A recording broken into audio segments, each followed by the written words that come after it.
All right, Patrick, welcome to the podcast. I appreciate you coming on. Why don't you go ahead and introduce yourself to the audience?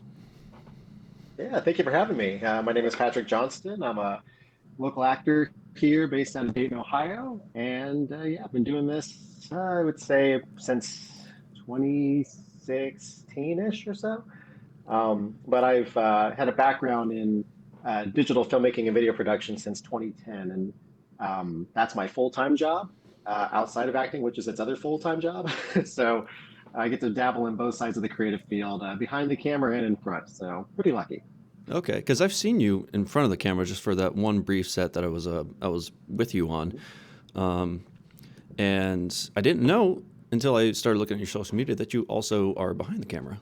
Um, Yes, sir. which happened first, curiously, behind or in front? Behind. Behind. Behind. Yeah.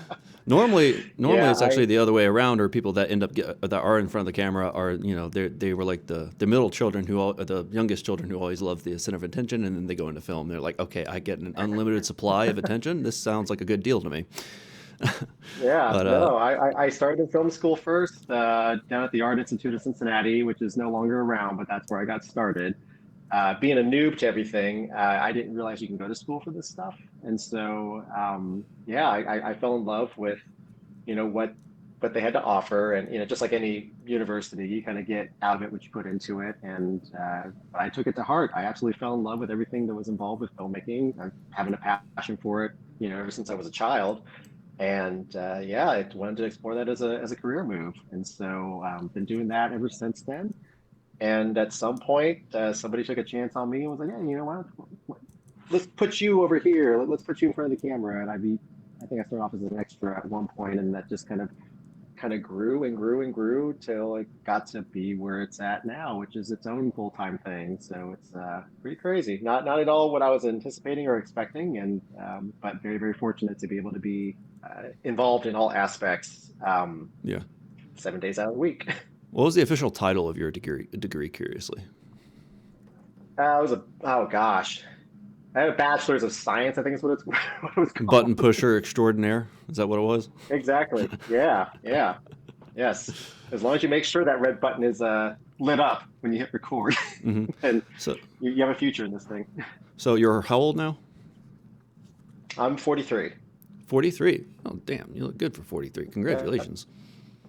Because I Thank you. know Thank I'm you. familiar with the fact that well, I say that because I'm also into, and this is totally off topic for the podcast, but it's a podcast. You're supposed to go off topic in order to keep the tradition at least once. Um, Might Right. as well get out. But I'm also into the longevity, just studies and things like that. And so, whenever I see someone taking care of themselves, it's just like, all right, nice, good job. Oh yeah. Yes. Yeah. Yes. I mean, there's various things. Obviously, for health reasons, you want to stay in shape and take care of yourself as much as possible. But Hmm. outside of all the film stuff, the small amount of time that I do have, I like to volunteer my time with Dayton Children's Hospital, Cincinnati Children's Hospital, and a bunch of nonprofit and charity organizations. I belong to a group here in Dayton called Hero Strong, which is a group of cosplayers, and we volunteer our time to, go to these events or do hospital visits for children that are How long have you been doing that? you know. Oh gosh, 6 or 7 years now. Yeah, 6 or 7 and I years. did that, and I'm primarily Spider-Man, so kind of that helps motivate to Ah, keep I see. keep, Gotcha. keep the body going. Because as anybody's ever heard this story before, spandex doesn't lie for you. It will let you know, That's, and everybody that else is around you that know, is a hey, fact. That is true. yeah, you're getting a little flabby in some areas here, man. We need to tighten up. So, yeah, You might so have to there's go to there's a like lot of a motivating factors you to blow up to, too to big, keep you're gonna have to going. be playing one of the villains, that just doesn't take care of Right. themselves, like or you're I gonna was be gonna say I might have to move into being Venom instead of Spider-Man at some point, probably. So we'll see. So what was the well well there's different elements because you do multiple different things. There's a lot of different ways I kind of would like to take this conversation. Um, but Sure. you were behind the camera first, as an editor. But I'm curious, just because this is what I was first introduced you to as an actor. What was the first role that you were approached to do, and what was it, and why did you take it? So the first role that I was approached to do was back in film school. I had a buddy of mine that needed an extra to play an FBI agent in one of his short films. It was for his thesis film, and go just to help out. It was cool to be a part of it and then kind of explore that option of the creative process. This is a very collaborative art, so being able to kind of dabble into all areas, which Hmm. we had to do anyway for film school. Not necessarily acting, but the writing, the editing, and you just try to get a well-rounded education and kind of see where your niche is. But in this case, he needed an additional body to be a part of his film, so I got to volunteer to do that and thought it was fun. But then for my own thesis project, I wanted to really kind of take it beyond just the classroom stuff. I know the gripe was a lot of the students that were getting ready to graduate, they were just done. They just wanted to be done with everything. They would take the camera and point it at somebody and just leave it as a one shot. Stoner in their apartment getting invaded by Hmm. aliens, and that was basically it. We had access to a whole bunch of equipment and a whole bunch of really good stuff. So it's better just to try to make use of what you have. And I really fell in love with the idea of trying to do a boxing film and auditioning talents for the main character. I was getting rocky. I was getting not what I wanted, to the point where we did have somebody cast and student film, no budget, no pay. They got a paid role at the last second, had to abandon ship. So I was like, well, I hate having to do this. This is dumb, but I'll take it on and I'll kind of see where this goes. I knew what I wanted, and I was already in fairly decent shape at the time. So I was like, I'll just kind of dive into it. And then fell in love with all that, just the whole process. But again, it was a slow build after that. It wasn't exactly where I envisioned things going, because I already put so much into digital filmmaking and video production to begin with. But then somewhere after that, just we need somebody for this. If you're interested, we could use an extra. And so I started working. My first big role as an extra was on the film Southpaw with Jake Gyllenhaal and Rachel McAdams and Mm. Anton Fuqua, who was the director of Training Day, was the director on that set, and got the first taste of a big major Hollywood production and seeing how that worked. What was that like to be Um, on? Because I've talked to a number of people who have been extras in larger films. There was a one person that I distantly know who was an extra in the recent Tom Hardy and oh God, what was that other guy's name? It was a biker film. that was it. It The was bike filmed riders, yeah, locally, yeah, and one of the girls yeah. is a sister of a friend that I know, and she was in the background, somewhere in a couple scenes, as like one of the girlfriends of the biker or something like that. What did that experience, you think, further inflame a desire to be in front of the camera as opposed to behind it?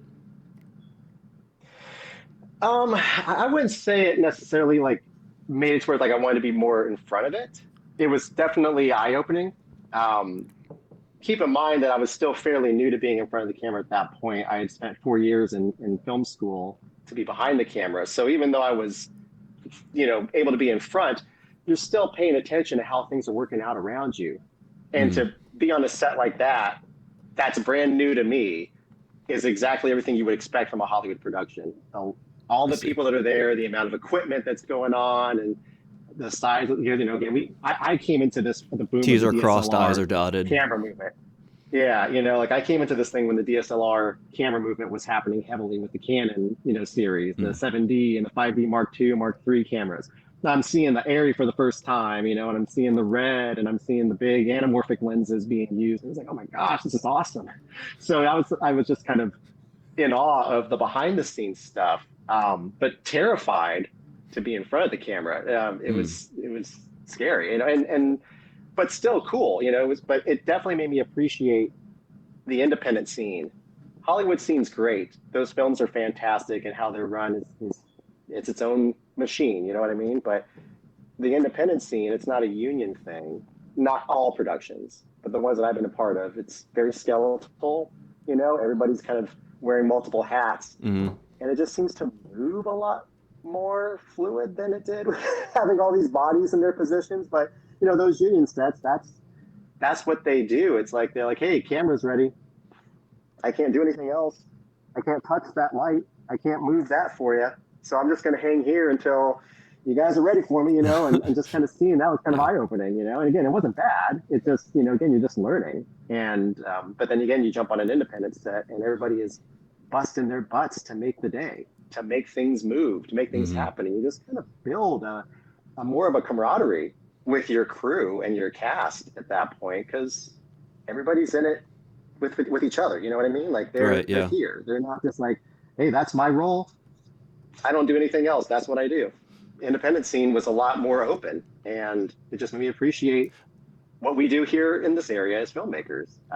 And we'll always be attached to that no matter what. Mm-hmm. I So remarked yeah, to that's Timothy actually in my conversation with him that um, is that Ohio kind of has a sweet spot of filmmaking where the crews are just small enough to where you can actually get to know everyone and it's efficient and they're able to move. It's like I would describe it as peak guerrilla filmmaking right before you get into larger productions where you start to have that logistical stalemate in order because of all the moving pieces and parts and everything. sure. But Ohio has all of the technical competence that you would expect to find, in a Hollywood production out in, L.A., New York, or nowadays, even Atlanta. Right. But it has that sweet spot because we're still kind of like the small town in terms of the industry that is just now getting on the scene. It seems like in the last 5-10 years, which is really exciting, especially being as a local that's here because like, oh sweet, now I don't have to move to another big city where no one's going to get to know me, and I can kind of stay a little bit more home base in that way. Yeah. And so in that regard, actually, Ohio is becoming kind of a sweet spot, honestly, in the Midwest because now Yeah. we're completing this chain going north to south of Atlanta, Nashville, Cincinnati, Cleveland, and then Columbus. Yeah. So it's an exciting time actually to be a local yokel down in Ohio because on the internet Ohio gets bashed just simply for existing, which is a I shame.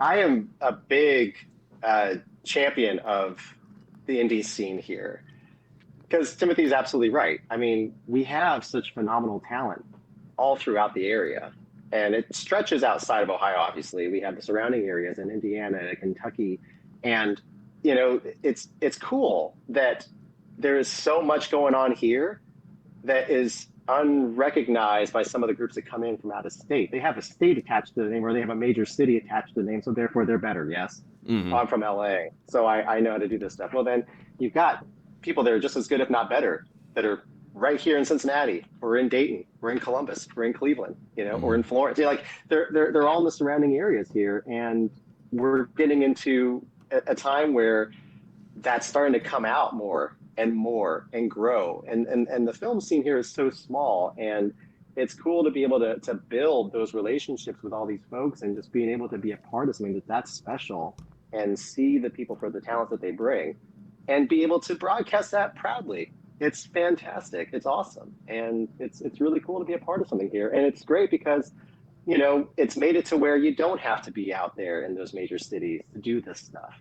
Um, Yeah, yeah, if it for wasn't sure. for the indie scene, if it wasn't for the indie scene, I wouldn't have the credits, the films that I've been able to work on, be blessed with doing. If it wasn't for that, and it's Hmm. always going to be here, and I'm excited for that, and I hope it's always going to be something that everybody else is excited to bring to the forefront as well, to be a part of, and always want to be involved. It's just a great time. It is. So when it comes to proportionally speaking, the amount of roles that you're approached for, how much of those are simply because you might be physically capable of fulfilling that role as opposed to something like, for instance, a drama? And I looked through, some of your work on IMDb, and it's, it is diverse in that regard. But I'm curious because that is sort of how you got introduced to acting, was because I'm the only one here who can actually fulfill this role. How much of, in terms of the demand for roles of physicality, have you been approached for just simply because you're capable of it? Or not simple. I don't mean to sound Really? that, but sound reductionist in that way. Oh It's just, no, I don't take it that way. To be real, the physicality of some of the roles that I've been approached for hasn't happened until just recently. Really That's what's kind of interesting. Yeah, interesting. that's really kind of been something that's been like, wow, like there's something here. And I don't want to say that's because those roles haven't existed before, but we are in an area where horror films are so heavy, and that's great. There's always going to be Hmm. a market for horror films.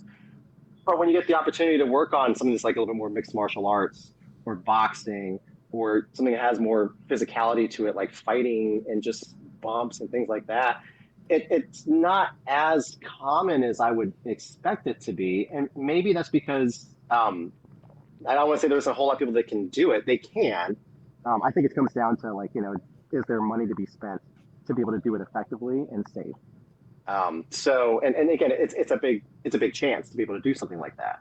Hmm. So it hasn't been until recently that I've started to see a little bit more of that grow, which is great. And because I do have a background in doing, some of that fight work with either the martial arts training that I've had or the boxing training that I've had, and being excited about doing that. I'm a product of the '80s, so I grew up with the Van Dams and the Schwarzeneggers and the Right. Stallones, and That was a good seeing time that for kind of stuff movies, is though. I'll tell fun. you what. Yeah, it's fun, and to be able to be involved in films that want to do those themes, like whether it's like the action or just anything like that, it's cool and it's fun to be the one that is getting reached out for that. I still am very very much heavily involved in the auditioning process. So just because the physical aspects of what I can do is there, that doesn't mean that the acting is going to be along the lines of what that director is going to want. They have to still see it, which is it's just huge for me to still be able to do that because that's what I enjoy doing. I want to make sure that if somebody reaches out to me for a role, Hmm. it's for the right reason. You know what I mean? I And do. Yeah. so I want to be able to give that to them. Like, hey, I appreciate the offer. Allow me to please give you this, so you're sure, because we don't want to find out the day of that I'm not what you wanted, and I'm just a stuntman at that point. That's not what I Hmm. have built. Now this part of my career towards is fun, but again, the acting is the biggest part of it. I just happen to be able to do the other side as well. But let's make sure that this is what you need and this is what you want. A lot of it has all been from auditioning, and whether it's even in horror films or dramas or comedies or anything like that, it's all based purely off of just being asked to audition or doing table reads. All the physical aspects again has come later on, and those Mm. roles, I had one the year previously, I would say, a feature film that was martial arts based.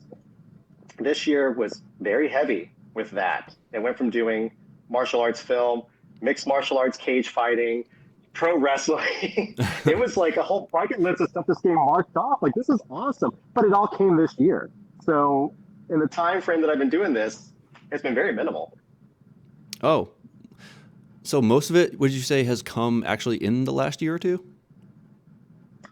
As far as the physical style Yeah. of the roles I've been taking on, absolutely. Mm. So obviously, there's a difference between portraying physicality on camera and then practicality in real life.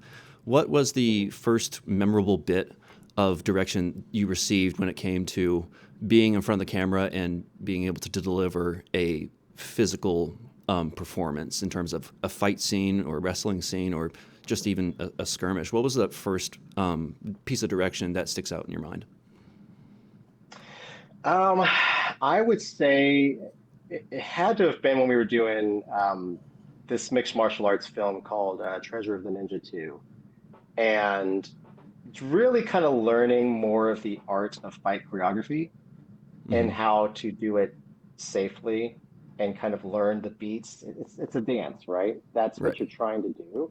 Um, how do you make it believable, but you're not making actual contact with that person in front of you? Or even if you are, how is it that you're able to pull back a little bit to where it's still believable, but again, nobody's getting hurt and you're learning how to fall and you're doing these things. That was probably the first film that I can remember that actually was kind of brought up like, hey, this is how you're going to do it, but this is the distance I need you all to stand at because the camera can't tell the distance if I'm behind you over your shoulder. So when you throw the punch, make sure that it's going through. Mm. And again, you're at arm's length. So you're not going to hit that person as long as that person's moving forward. Right. But, again, this is the length for it.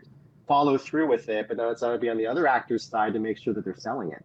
Right. And a big part of being able to do that is, again, just the believability, trust in your co-star. For me, I'm a big fan of pro wrestling in general. So the art of the selling has always been something you kind of watched when you were a kid. Is some of these wrestlers would take these big moves and it looks Mm-hmm. like it hurts. And again, doing a pro wrestling film myself, I know that stuff hurts Right. after a while. But again, to make it believable, and when you see the reaction from the crew Mm-hmm. behind the scenes, and you can see a playback on it, you're like, oh my god, that's awesome. So I would say again, Treasure Ninja 2 was probably the first real stab at that I could say it was like, hey, this is the direction we're giving. This is the kind of what we're looking for regarding the emotions coming out of it, as far as like anguish, or if there's grimace, anything like that that's coming through it. What the retaliation is supposed to be afterward, basically whatever those scene needs are. You're working on that, and you're developing a dance with your co-star, Mm-hmm. and what you have is something that looks incredibly violent, but is very well planned out, thought through, and it resonates when you see it. You're like, man, that was pretty cool. Fight scenes. I haven't done anything fight related in terms of creating. I've directed a few things in the past, but there was only it was that's fighting is one of the things that I as a creator am the least technically knowledgeable in. Like I could tell you like absurdly niche things about the wavelength of light, but that doesn't exactly help when it comes to selling a punch, obviously. Yeah. The what was it? When I get on set for seeing a fight scene, and I'm particularly recalling the proof of concept that Brian's working on that I met you at, Yeah. and that niche, because it had a few sci-fi elements to it, added a whole different layer of needs and quality. When it came to using props in a specific fight, what are some good safety tips? Because I specifically recall that your prop was it was real, It was and real. that it Yeah. was real, if I recall correctly. And Yeah. everyone's Yeah. on edge of like, is he? Everyone's safety, just alarms just kind of like went up, and it's just like, all right, it's kind of like anticipating a car wreck. When you're passing on the highway and you see something and you're just like, is it going to happen? Is it going to happen? Should I slow Yeah. down and watch Right. it happen? And then Yeah. suddenly, so like the full film set was basically like everyone in traffic slowing down just to see, what exactly is going on. Has there been a specific instance where safety did not safety was not up to par with where it should have been, and then someone got hurt? And what was your experience with that, if you've had one? So I've been very, very lucky that hasn't been the case in any of the films that I've been on. Besides a few bumps and things of that nature, that's about the extent of it. Mm. Any film set that I've been a part of, especially one dealing with firearms, you have a safety meeting with the assistant director, or again, if there's a weapons master that's on Mm-hmm. set as well. No matter how many times you are going into the scene, it's always being addressed to check it, to make sure that it's safe. I know that there's a lot that came from the set of Rust and Mm-hmm. Yeah, that was a the tragedy. terrible circumstances that happened on there. And again, for somebody that grew up, product of the 80s and the 90s, one of the biggest films, graphic novels that even got my attention in filmmaking in general was The Crow. And a Really? big part of the big part of the reason why I even wanted to start doing any acting was because of Brandon Lee. And Mm. everybody knows what happened on that set. Right. Yeah. So I appreciate how much goes into making sure that everybody's safe and comfortable. Every single set has been that way, and every single set that I've been very, very fortunate to be a part of takes it seriously. There hasn't been any shortcuts regarding that. So I can't really give anything else as far as like, Mm-hmm. hey, these are things that happen. I've been very lucky that has not been the case. Everything has been very safe, and hopefully it always continues to be that way. But you do kind of look for those signs as well. I remember what it was like to get that katana sword. Like, oh, Mm-hmm. this thing is real. But you kind of get, you're around everybody to know what's the distance going to be. And really, at that point, it was just for show. It wasn't like it was going to be used to actually attack somebody. It was just made for just the glamour of you got this katana sword for this Right. climactic scene to clash at the end. Um, But if it would have been the case, like, hey, you're going to have to wield this over the top of somebody's head, well, probably not. We're going to have, like, that's at that point as an actor and just as a human being, you're going to pull the brakes. Like, hey, hold on a second. Like, we have to figure out something else because that we can't Mm. have anything happen for the sake of art. It just can't. There's going to be a different way we're going to do this, or I'm not going to be a part of it. And if that makes me difficult to work with, I'd rather have that on my conscience than something terrible like hurting another coworker, an actor, a crew Hmm. member. You know, I, it's not I sometimes I it's kind not of worth wonder, that. like, those stories you hear about people being divas, in Hollywood. How much of those are true, but also how much of those, when it comes to, like, I'm thinking, for instance, of, like, Henry Cavill in The Witcher. It's a very physical role, and there's Okay. swords. How much of Yeah. the quote unquote difficulty that you hear about, like him being a diva or something like that on set, is just him being paranoid about safety when it comes to that sort of role. I think that's probably just what it is. I mean, again, we're not on that set to really know the story behind, Hmm. you know, what led to behavior going into those scenes.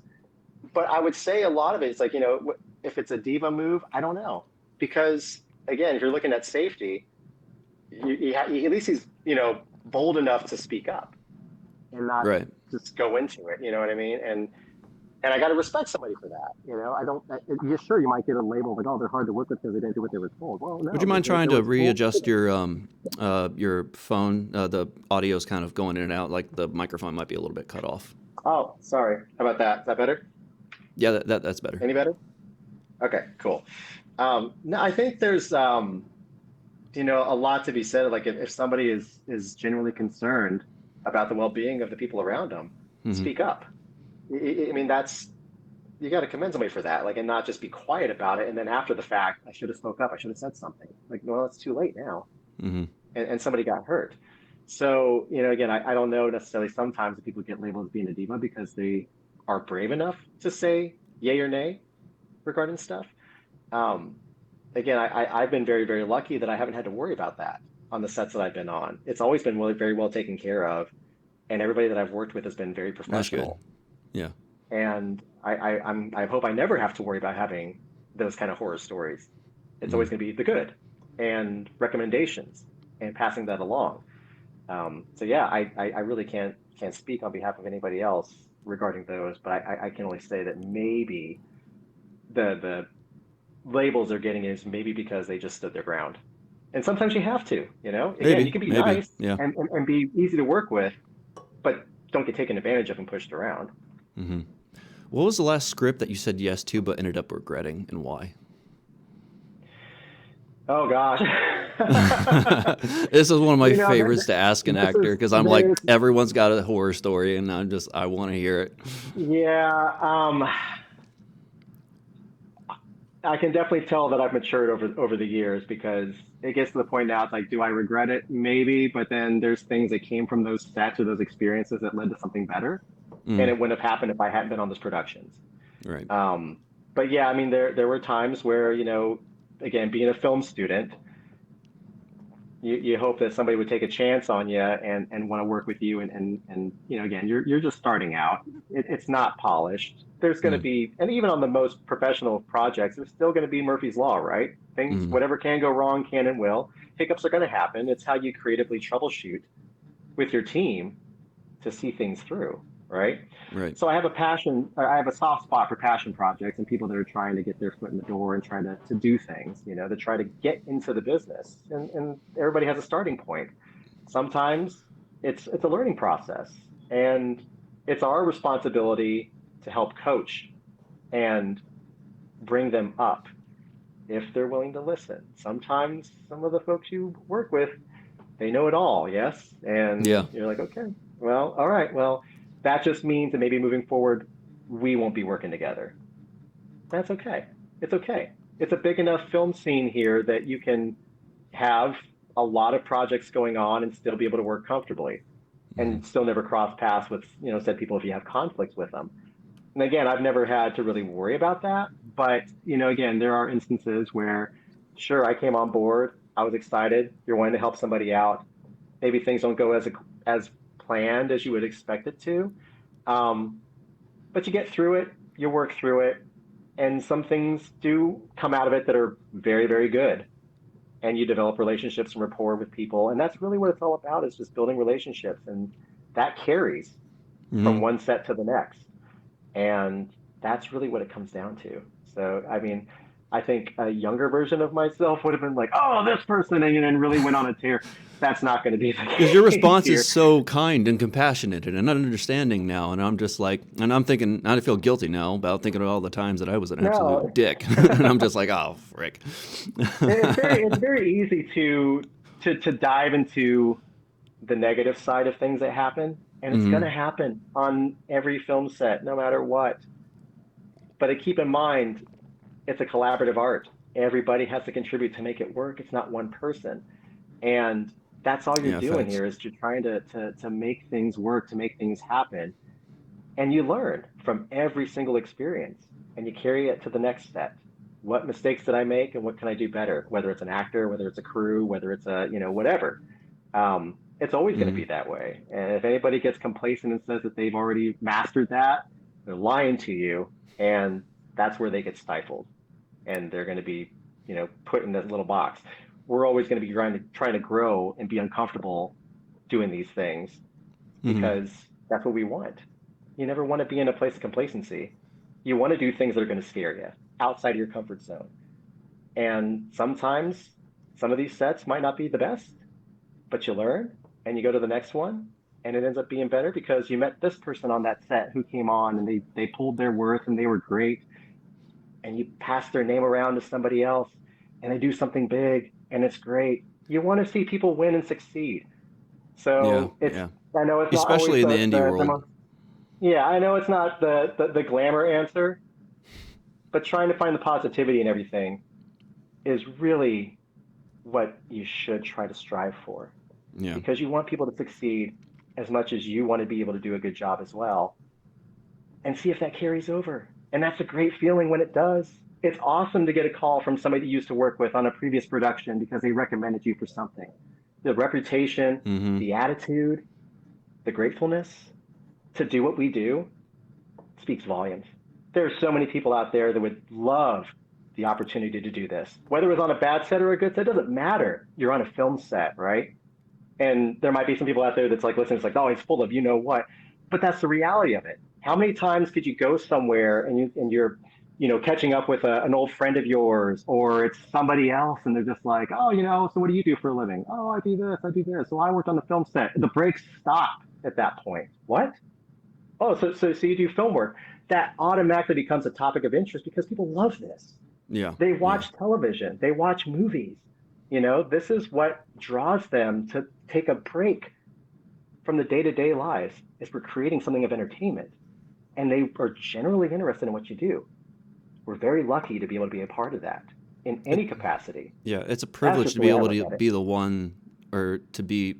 It's a privilege to be able to have a passion or a hobby that is able to be the thing that might de-stress somebody's day at the end of a very long day. Right.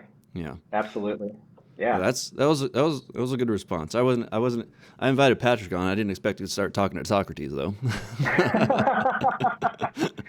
I am very, very passionate about our business, about what we do, and the Hmm. people that are involved. It's great to see people on set doing what they love to do, and you cheer them on. It's Hmm. great, and no matter what role they're in. If anybody has been on a set with me, I don't think I'm sugarcoating this by any means. I make sure that I say hi and make interactions with just about every single person on that set in I did some notice that. capacity. Yeah, I did notice that. You were It, very. it, Yeah. because I know what they're doing. I know what they're doing. I know how hard it is. And I get to be the ones in front of the camera. My job's not easy at all. But neither is the person that's holding that boom pole for how long during these dialogue scenes, or the person that's mixing that has to Hmm. make sure those levels aren't peaking. They're the person that's pulling focus to make sure that they, like, hey, that's soft. That's soft, man. We got to do it again. The lighting, the time frames that you have when you're Hmm. on somebody's, like, in somebody's location. Hey, you only got so much time to get this done. And you're watching this crew rally and get things done and moving to get what? One or two shots, maybe if we're lucky, depending on what the scene is. You got to rotate Yep. that camera around and lighting changes and stuff. That's you got to appreciate what everybody's doing here to make this art. It's great. And so I like to make sure that when I'm on set, in some capacity, I want to interact with just about every single person because they're more important than I am. Their job's tough. Mm-hmm. And so I cheer them on. I'm fans of every single person that's on that set. I love it. And I try as much as possible to get a picture with just about everybody, whether it's a selfie or to get a group photo, because they deserve to have that put out there. Mm-hmm. This is a good group of people. They did a great job, and they deserve to hear that, whether it's from me or anybody else, or from all the people that are on Instagram and Facebook and X and TikTok, whatever platform you're on. Um, I applaud them. They do a great job, and I want to make sure that people know that, especially when I'm on set. They Mm-hmm. deserve that. What makes you say no to a script? Oh gosh, it can be a variety of things. It could be, hey, I've played this role a lot, you know, or there just to me there doesn't seem to be a whole lot for it. Mm-hmm. That can be like, hey, I might not be the right person for this one. That's probably what it comes down to. Um, I've had a few that I've had to pass on, and it might be a moral thing too. There might be some things, some Mm-hmm. themes within that script, like, you know what, I don't really want to be associated with that. I appreciate the You don't vibe offer. with it. I'm I'm gonna pass on this one. And sometimes that's been, hey, that was good to pass on that one because it led to something else that came along Mm. that was like, hey, this was something different and it was a better opportunity. Or it could be like, ah, man, they definitely chose a better actor to go with that one. Ah, But I'm kind of jealous now because that turned out a lot better than I was expecting. Again, sometimes it hits and works, sometimes it misses. doesn't. That's how it goes. Yeah, oh yeah, oh yeah, of course. Of your upcoming performances that haven't been released yet, what is the title of it, and what makes that performance something that you're very proud of? Okay, cool. Um, we do a lot of auditioning, right? Mm-hmm. And I know there was another actress that was on previously that kind of talked about like the iceberg, right? You only see so much of it, but you don't see what all goes on underneath that got you to that point. Auditioning is the same way. You see the successes of the things that I've been able to book, and it looks like a lot, and I'm very lucky that it is, but you don't know all the rejection that goes underneath it. Mm-hmm. Don't book everything that I audition for. And I don't want to, like you can't hit home runs every single time. There's been an instance where there was a director that I auditioned for a more of an ensemble piece, and I wasn't the right fit. It happens, and it's okay. It's okay. I didn't take it negatively. If anything, it was like, what can I do to be better?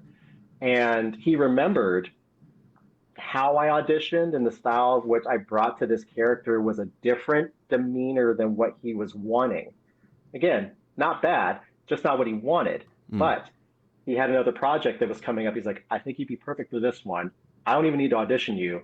I want you to do this. And it was one of the very first times I got to do a real deep emotional project. And it was called The Ash Tree, Mm. directed by a friend of mine, Ariel Alexander Fiore.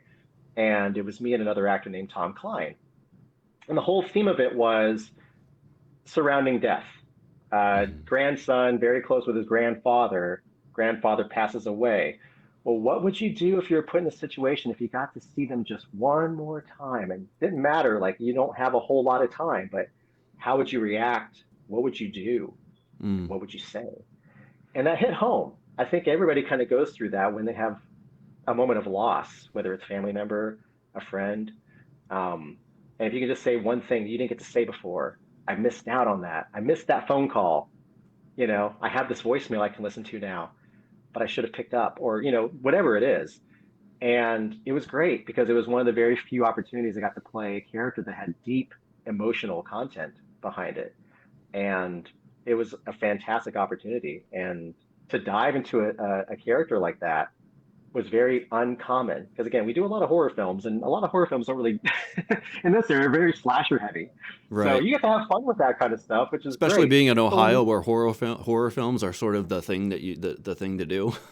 yeah, yeah. So I mean, like I when I had the opportunity to do this, it was something completely different and very uncharacteristic of the roles I had taken on at that point. So it was great to branch off and be again incredibly uncomfortable Mm. because you don't want to mess up, but you want to do this right. This part was written and as a tribute to this director's grandfather. So you have a lot of responsibility on your shoulders to make sure you're bringing it out. And we did it in 2 takes to the point where people were crying on set. That's when you know you did something right. And it's something Yeah, I'm very, very proud of. I know And what you're that talking one's on about. YouTube. You can watch that one. That one's on YouTube. And then to shift, there's a film coming up. It's called Haunted House of Pancakes. So a completely different Haunted House of direction. Pancakes. Haunted House of Pancakes, a completely different direction than the emotional, feel good of the ash tree. That one I shot in February of this year. The director named Nathan Dalton. And if you're familiar with the winter film competition that's in Cincinnati that I am. happens February of every year, I was very lucky to get cast in 3 films. 2 years ago, 2 years ago, I was cast in 3 films. The bad side of it was they were all played back to back to back. So Yeah. I think people got tired of seeing my face on screen. I'll never do that again. Nobody deserves to see my That is face on funny screen that though. much. That is objectively funny.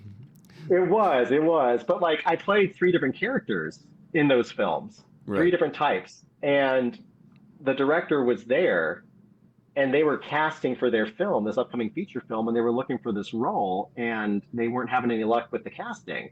Hmm. And he just happened to be there. And he saw, oh, that role is kind of sinister. Oh, that role is kind of funny. Oh, that role is kind of serious. Oh, he can do a little bit of what we need. Let's reach out to him. So I owe a lot to just the local stuff here because it opened up so many doors for me. I work on that production and I'm working with an incredible cast, an incredible crew, and just had just way too much fun. We're talking killer waffles and food that are Hmm. controlled with, there's some CGI, but some of it's puppets. They're all practical for the most part. Even the main villain of this film, the costume work and design that was put into it that happened, that's its own story, but it's all practical.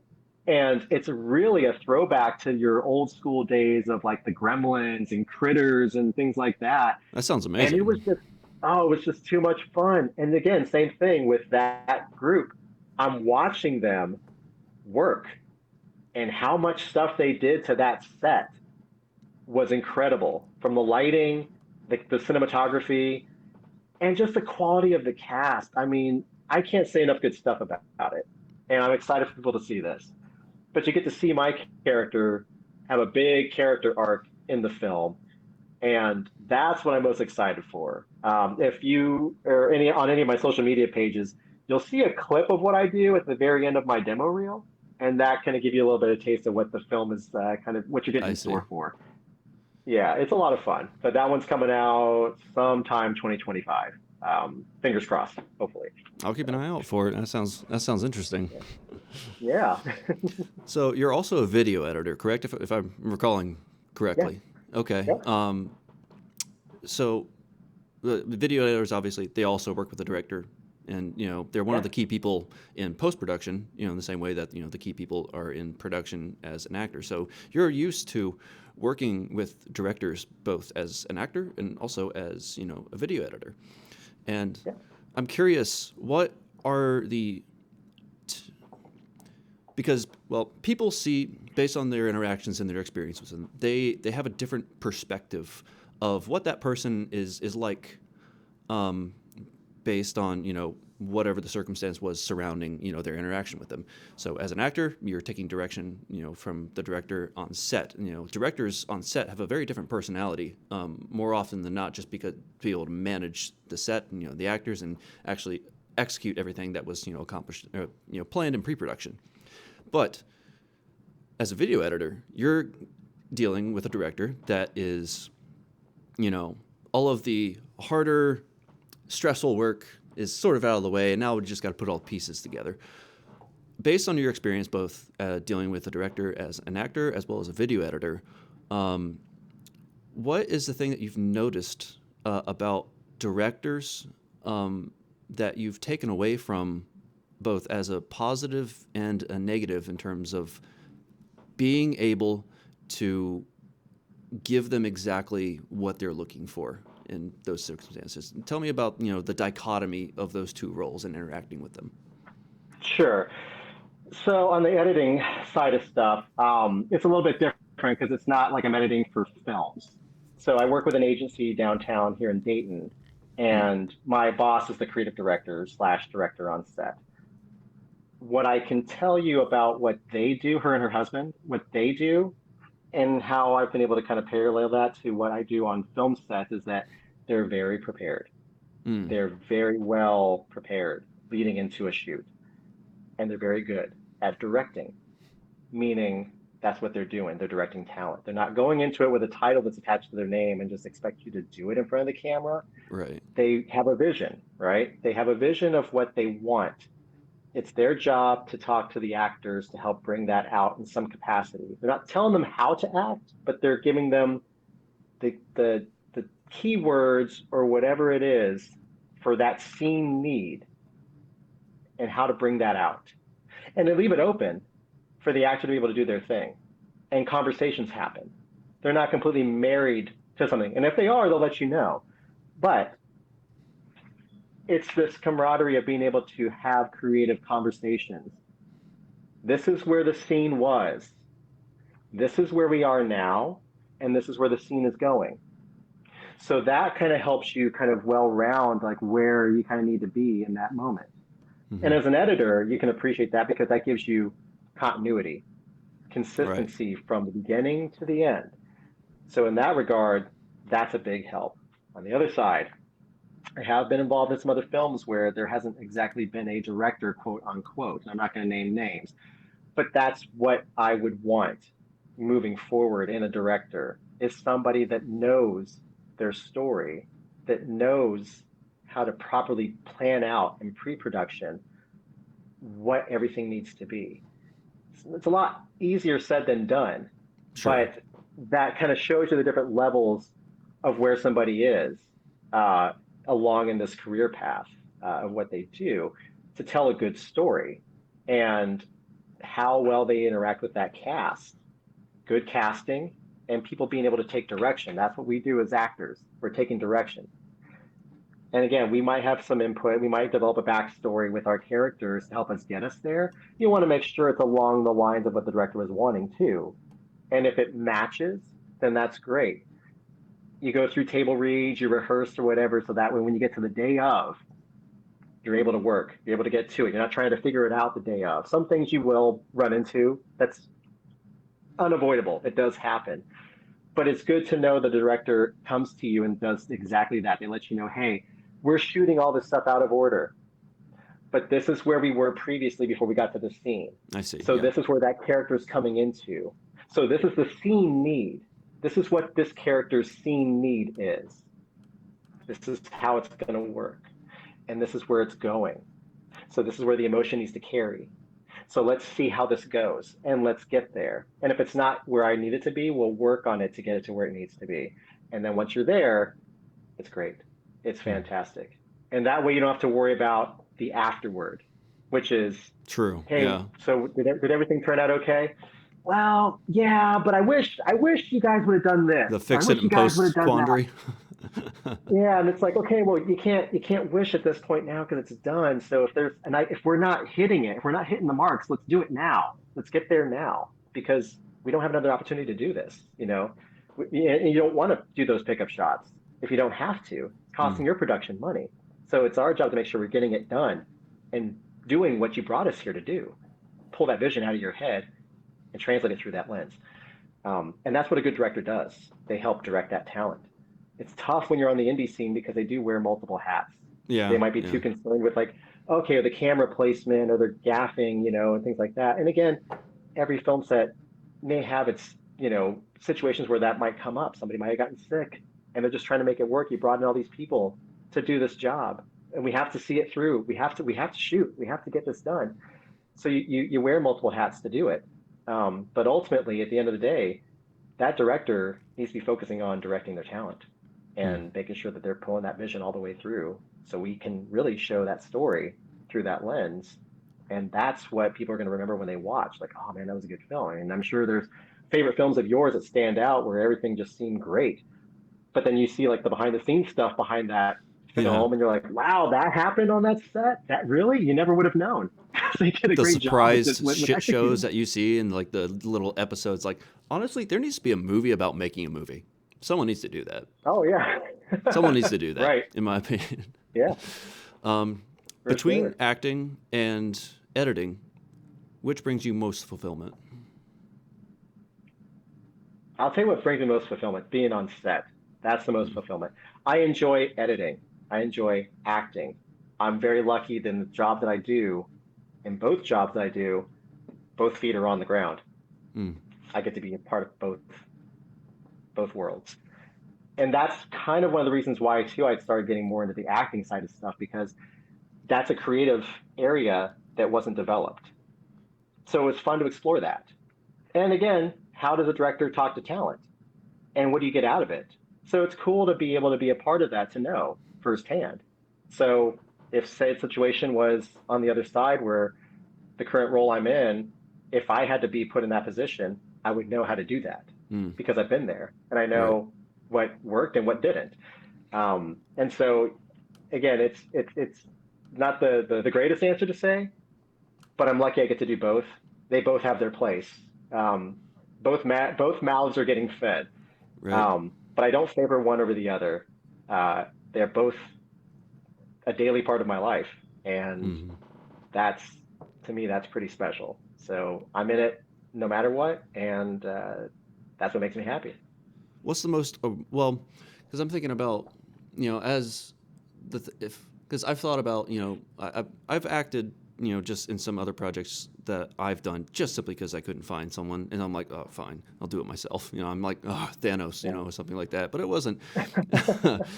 um, but when it comes to acting, the thing that I, when I have directed actors, um, that I find the most impressive is when they're able to pull off something that's emotional, in drama or something like that. And that particular headspace fascinates me because you're not just, it's not apparent to me that you're not synthesizing it. Like you're living, in order to actually deliver an emotional performance, it has to be, it's not fake for you in that moment. It is 100% real, and you are deliberately experiencing that yourself. And that headspace is one of the most, well, it's not just beautiful, but the ability to just engage in that raw vulnerability that, true emotion requires is something that is just mind blowing to me when anytime that I see it. Tell me about when, or maybe you can use an example or just speak in general. I'll leave that up to you. Tell me about that. What you, I want to hear how you get into that emotional headspace for you personally, and to what degree do you need to actually like and also how you reset going into another scene, and you don't let those emotions carry over either into the rest of the day or into the rest of your life. Gotcha. So I've been lucky that there have been a few roles where the point of contact, the basis for the character I'm portraying has been around in some capacity. So I've been able to dive deep into what their emotions were during these specific times that we're filming these scenes. And then you take that as the blueprint to build your house and you make it your own. So there might be aspects of your life that you've gone through in some kind, again, if it's an emotional, heartbreaking scene, well, what was emotionally and heartbreaking that I go through in my personal life that may be able to help contribute to what this performance needs? It doesn't have to be stated out loud. It can be here, but Mm. it's going to come out. And hopefully it's along the lines of what that director is wanting. And a lot of the times, that's usually where you are able to pull out some amazing stuff. Um, just being able to kind of put your guard down and realize that what we're doing here is we're bringing out vulnerability and believability. And you have to kind of find those areas. It's hard to kind of describe, and it probably sounds extremely cliche, but there's a lot of internal stuff that people go through that they may bottle up, and this gives them a little bit of a release, right? So, and it's okay to let that out. It's okay to let that be open. And sometimes what happens is a fantastic performance and magic. What makes it tough is you have to do it over and over and Right. over and over again, For right? multiple takes, But yeah. if you're able to kind of get to there, it could be anything. There could be a song that you listen to that can trigger a certain emotion, or you can feel it, and really sometimes for me, that might be what it comes from is, hey, I heard a song that helps me get into this mindset of where I need to be. And once you're there, you're locked in, you're dialed in. What makes it tough is you want to be able to stay there and let the director know, hey, we got to move because I'm getting ready to, it's going to disappear if I don't get it out. So you kind of go into it. Hmm. And again, if you have a good group of people that are there, they'll check on you, hey, we doing good? We doing okay? Yeah, we're good. We're good.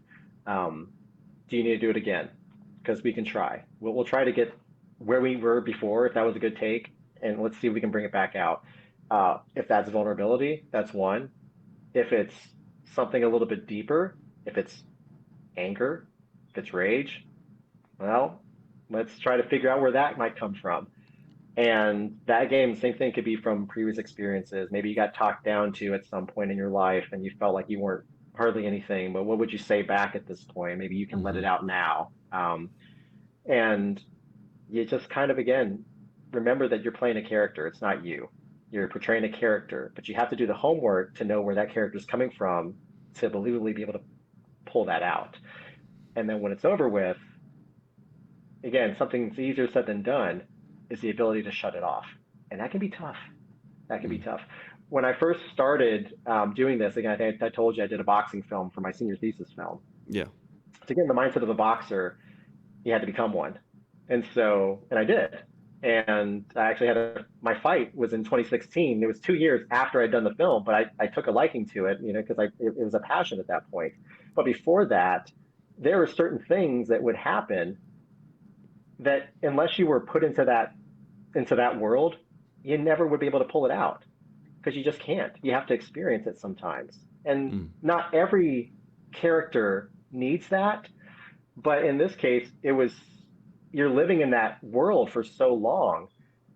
And again, being very brand new to it, it took a minute to break yourself away from that. And you feel like you are that character. Now you feel like you're that character's name. Hmm.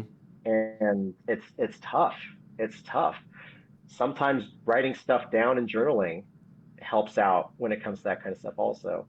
And realize that, hey, like this is, again, you're playing a role here. This is not you. So you have to be safe and be protective. But again, it also comes from having people on set that also care about you to make sure that you're doing okay. Where did you dive into to pull that out? Because we don't, again, we're here. We just want to make sure everything's good and okay, good. You're good to go. We can go into the next scene. Yeah. Give me a few minutes to let this out, and then we can move in comfortably into the next spot. And that happened before. I mean, there was a few times where I had roles back to back, different characters and completely different kinds of scenarios, and just the ability to shut it off. But that came with time.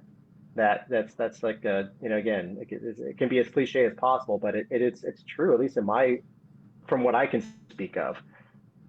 I can turn it on when I'm here. I can shut it off as soon as you yell cut, but I have to stay in that mode until I hear those words, Hmm. so that camera's still rolling. And then I yell cut, and did I do it the way you wanted it? And if I did, cool. Then that's where we're going to go each time. Hmm. But that's really the only thing I can say about it is that it comes with time to be able to do that, and patience to be able to do it as well. It's yeah, just being able to. It's just kind of like auditioning. Once you audition, leave it there.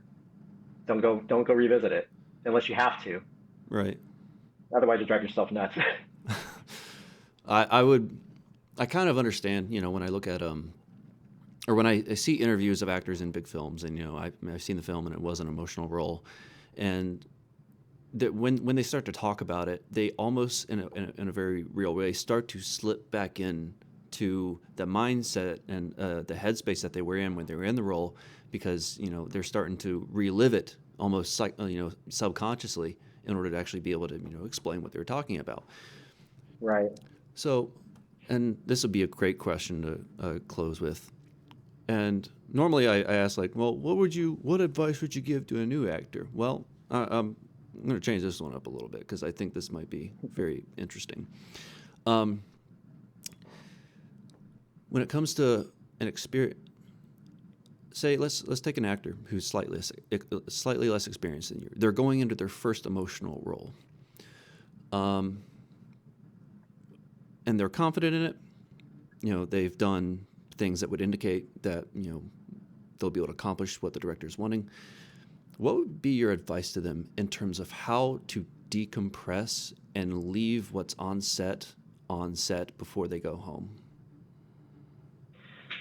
I would say, don't be afraid to breathe. I mean, that sounds like, hey, really? Yeah. Interesting. Take a deep breath. You have to, because you're going to build up tension in your body when you're doing these things, and it's tough. What we do isn't easy. But if that actor is ready and they're confident they're going to do this, and they will, and how do you bring them back down again? You just got to give them a place of peace, of calm.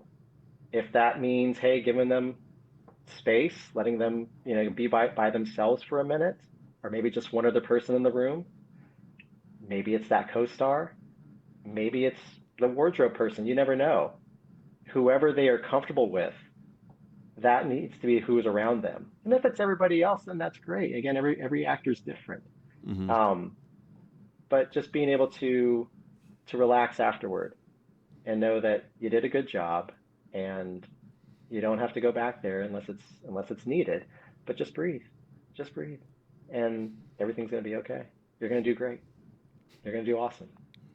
Well, Patrick, I thank you. Thanks for coming on the podcast. It was great actually getting to, we didn't really get to chat, on set because, we were busy doing stuff. That's what you do on set. We're busy doing stuff, right? But it was great getting to hear your perspective and actually getting to know you a little bit better. And it was a privilege, and I appreciate it. Hey, I'm very lucky you asked me, and I'm happy to be here. And this is exciting stuff, man. I've seen the previous episode, and you're doing great stuff. And yeah, looking forward to everything else moving forward, man. And hopefully we'll be on the next set at some point in some capacity. Yeah, for sure. Thanks. What was that? But before, what was the name of that film that you referenced in terms of so I can keep an eye out, and the audience can keep an eye out for it too. What was the name of the film about where you were very impressed with the practical effects? Oh, Haunted House of Pancakes. I would see that just for the title. I would title. see that just for the title, to be honest. Oh man, I tell you what, I think people are going to really enjoy that one. It's a lot of fun. Again, it doesn't take itself seriously. You're going to have fun with this one, and yeah, I think a higher level, especially because you do this for a living. You're in this industry. Seeing what goes on, Mm-hmm. and maybe there'll be a podcast later on. We can talk about behind the scenes stuff to reveal some of that magic. We'll talk about that at some point, but I think there's a deep appreciation for what they were able to accomplish. And you being somebody that does this as well, you can look at that and be like, oh man, that was impressive. Now I have questions. I'm happy to answer. If not me, then it definitely could be Nathan. He could be somebody you can bring on the next time. But yeah, Haunted House of Pancakes. Keep an eye out for it. All right. Thanks again, Patrick. Take I care, appreciate you, and man. I look forward to seeing what you got coming out, especially pancakes. Thank you so much, everybody out there. Make sure you hit the like and subscribe button. Yes, And do that. yeah. Do all those